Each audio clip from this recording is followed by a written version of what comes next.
तो सवाल पूछेगी साहब कि आपकी कथनी करनी में अंतर हो गया। जैसे कोविड के समय में प्रधानमंत्री जी की साख बहुत घटी, इसलिए कि विज्ञापनों में 2 गज दूरी जरूरी, ये बात कही जाती थी। और बंगाल में जो भाषण होते थे, लाखों लोग सुनते थे, बिना मास्क के लोग खड़े रहते थे।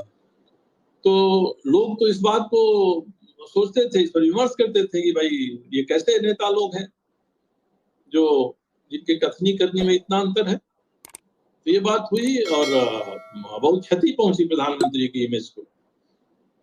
मगर लोग हैं, कहते हैं कि भरोसा है, विश्वास उन्हीं पर है, कौन है, कोई दूसरा है नहीं, क्योंकि लोग अब देश का नुकसान नहीं करना चाहते। जो वाजपेयी जी के समय एनडीए बना था, जिसकी चर्चा की शांता कुमार जी ने, उसके पहले भी देवेगौड़ा जी की सरकार बनी और सरकारें बनी, गुजराल साहब की सरकार बनी। उन सरकारों में क्या हुआ, इस बात को भी लोग याद करते हैं। और मुझे लगता है कि इमरजेंसी के बहाने ऐसे भी अवसर तलाशे जाने चाहिए। उस समय जो अच्छी चीजें हुई उनको हम ग्रहण करें, और जो अच्छी चीजें नहीं हुई 96, 97, 98 में, उसके प्रति भी देश को सावधान करें, ताकि एक वैचारिक अधिष्ठान के आधार पर हम कोई सरकार बनाकर खड़ा करना चाहते हैं, तो वह सरकार जनता के हितों को, देश के हित को, और देश में संस्थान, इंस्टीट्यूशंस मजबूत होने चाहिए। उस इंस्टीट्यूशंस पर कहीं आंच आएगी तो लोकतंत्र जिंदा नहीं रहेगा, इमरजेंसी लगे या ना लगे। इंदिरा जी ने तो संविधान के तहत इमरजेंसी लगा दिया। आगे आने वाले दिन में अगर कोई व्यक्ति सोच लेगा कि हम भी लगा सकते हैं और पूरा ब्यूरोक्रेसी से लेके और अखबार तक उसी तरह से रेंगने लगेंगे, तो हम ये नहीं कह सकते कि आगे इमरजेंसी नहीं आ सकती। पर आगे आने वाली इमरजेंसी का प्रकार, स्वरूप अलग होगा, और अगर उससे हमारे वैचारिक अधिष्ठान को धक्का लगेगा तो पीढ़ियां भी इसकी भरपाई नहीं कर पाएंगी। इसलिए इमरजेंसी के अलग अलग पहलुओं पर हमको विचार करना चाहिए। इमरजेंसी के समय में जनसंघ भी था, लोकदल भी था, समाजवादी पार्टी भी थी, और कम्युनिस्टों में भी जो रूस के विरोधी थे, सीपीएम थे, नक्सलाइट्स थे, ये इमरजेंसी में हम लोगों के साथ थे। तो उन लोगों ने भी, जैसे कहा जाता है कि एक 5 अंधे हैं और हाथी के अलग अलग अंगों का स्पर्श करते हैं तो उनके लिए हाथी अलग अलग दिखाई पड़ता है, वैसे इमरजेंसी के बारे में भी इन सब लोगों के विचार अलग अलग होते हैं। परंतु हम लोग जिस उद्देश्य से इमरजेंसी में सक्रिय थे, उस उद्देश्य अगर पूरा होता हुआ नजर आता है तो हमको और दृढ़ता से लोकतंत्र को प्रभावी ढंग से हम अपने आचरण में अपनाएं, कथनी में अंतर न रखें, भ्रष्टाचार की बातें आती हैं वे बातें न दिखाई दें, तो मुझे लगता है कि जनता मजबूती के साथ एक भरोसेमंद नेतृत्व का समर्थन लंबे समय तक करती रहेगी और लोकतांत्रिक मूल भी हमारे अक्षुण्ण रहेंगे। फिर कोई चाहकर भी इमरजेंसी लगाने की हिम्मत नहीं कर सकता है। हमेशा भय रहेगा कि जहां हमने इमरजेंसी लगाया तो इस देश की जनता इसको बर्दाश्त नहीं करेगी। मुझे लगता है कि इतनी बातें स्वामी जी और शांता कुमार जी के कहना मुझे आपके सामने कहना मुझे पर्याप्त लगता है, और फिर आगे आपकी बातों को सुनने के लिए मैं हाजिर रहूंगा। बहुत सुंदर, बहुत सुंदर। शांता कुमार जी, आपकी शेष बात भी कह दीजिए, परंतु एक बात मैं आपसे जरूर पूछना चाहूंगा। जो पुरानी इमरजेंसी की जो रूपरेखा थी वो तो अब बहुत मुश्किल है आज की संविधान में, क्योंकि उसमें लिखा है कि सशस्त्र उपद्रव होना चाहिए, तब ही इमरजेंसी लग सकती है। तो वो तो संभावना ऐसे कुछ दिखती नहीं है।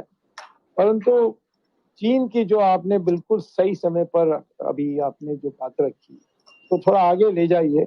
हिमाचल को चीन से आक्रमण का कोई संभावना है?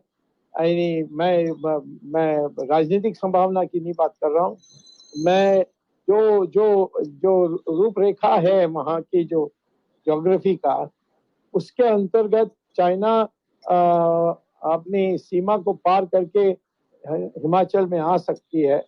ये एक बात आप जरूर अपने बातों में इसको भी जोड़ करके हमें बताइए। चीन से हमारी खतरा क्या है? अभी फिलहाल थोड़ी दिन के पहले नेपाल ने कहा हिमाचल भी उनका ही है तो इसका क्या असर हुआ हिमाचल के लोगों में? तो इमरजेंसी आएगी तो वो युद्ध के कारण आएगी, या हमारी जो अर्थ प्रणाली है बिल्कुल ठप हो जाएगी, उस कारण से आ सकती है। फाइनेंशियल इमरजेंसी उसको कहते हैं। ये दो इमरजेंसी के रूप में आ सकती है, परंतु ज्यादा संभावना मुझे आज दिखती है कि चाइना जरूर बहुत बड़ा पैमाने पर हमारी प्रतिष्ठा को नष्ट करने के लिए हमारे ऊपर आक्रमण करेगी। उसके लिए हमारी तैयारी चल रही है, नहीं चल रही है मुझे अभी पता नहीं है, लेकिन हमें तैयारी जरूर करनी चाहिए। और हिमाचल के दृष्टिकोण से ये चीन के आक्रमण कैसा दिखता है, ये भी आप बात में जोड़ दीजिए आपके शेष बातों के बाद। चीन एक महासंकट है, इस बात को हमें स्वीकार करके आगे जाना चाहिए।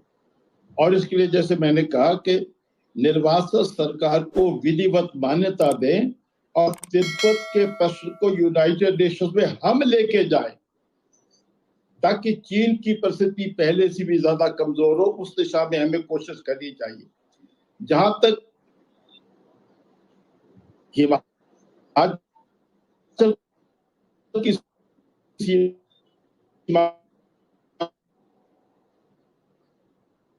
Dr. Swami, you might having some technical difficulties with the Shanta Kumar ji. Okay, then I'll continue with the surgery. लेकिन मैं ये समझता हूँ कि चीन एक महासंकट है, उससे खबरदार रहकर उसकी तैयारी भारत सरकार को करनी चाहिए, जो तैयारी पूरे तरीके से नहीं हो रही है। अब मैं अपनी दो बातें कहना चाहता हूँ। नाहन जेल में लिखी एक कविता, और कविता की पृष्ठभूमि यह है कि 25 जून को रात के 12 बजे जो हुआ, 25 जून की रात स्वतंत्र भारत के इतिहास की सबसे काली और कलंकित रात थी। इसको देश को याद रखना चाहिए। वो रात क्यों आई? संविधान क्यों समाप्त किया गया? आखिर हुआ क्या था? किसी विदेश से आक्रमण नहीं हुआ, कोई भूचाल नहीं आया, कोई ऐसी परिस्थिति नहीं। एक बात हुई थी कि एक नेता की कुर्सी चली गई थी। इसी बात को ध्यान में रखकर मैंने कविता 46 साल पहले लिखी थी, वो जरूर सुनाना चाहूंगा। एक महिला के अहम ने देश के सौभाग्य की, स्वातंत्र की, जनतंत्र की उजली धुली तस्वीर को बस नोच डाला है। एक महिला के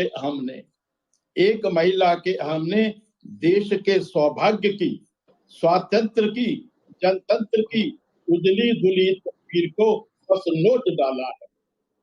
जेल में हम सुनते थे कि लोकतंत्र गिर गया, ये हो गया, उसी का जिक्र किया है। क्या कहा? जनतंत्र पटरी से गिरा था। क्या कहा? जनतंत्र पटरी से गिरा था। स्वतंत्रता लाइसेंस बनती जा रही थी। विपक्षी कर रहे थे देश के टुकड़े। सुरक्षा देश की विच्छिन्न होती जा रही थी। ओ झूठ की देवी। मैं क्षमा चाहूंगा, ये जो कविता, ये आज से 46 साल पहले नाहन जेल के कैदी शांता कुमार ने लिखी है।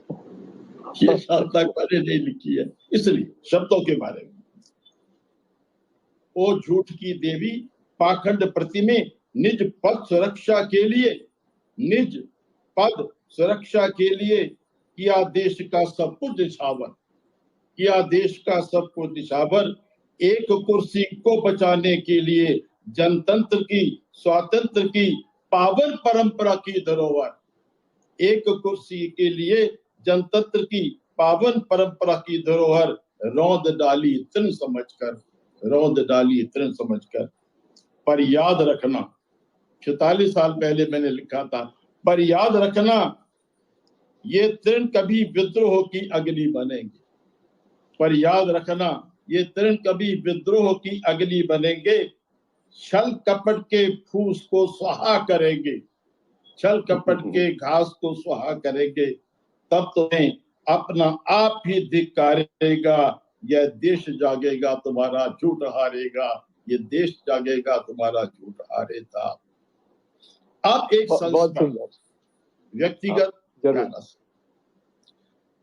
हम नाहन जेल में थे और सबसे बड़ी पीड़ा कब होती थी, जब धर्मपत्नी को पत्र लिखने के लिए एक फॉर्म मिलता था 14 लाइन का, इस पे पत्र लिखो, सेंसर होगा, फिर पत्र जाए।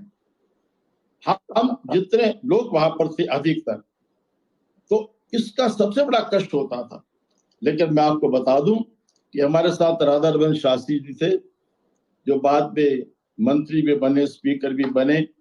उनका नाहन जेल में को परिचय था, उन्होंने व्यवस्था की और वो कहा करते थे हमारा अपना डाक तार विभाग बन गया। हम भारी भरकम पत्र लिखते थे, बंद करते थे और वो पत्र जेल से बाहर चले जाते थे, वहां से घर पहुंचते थे, धर्मपत्नी पत्र लिखती थी और हमें पहुंचाते थे।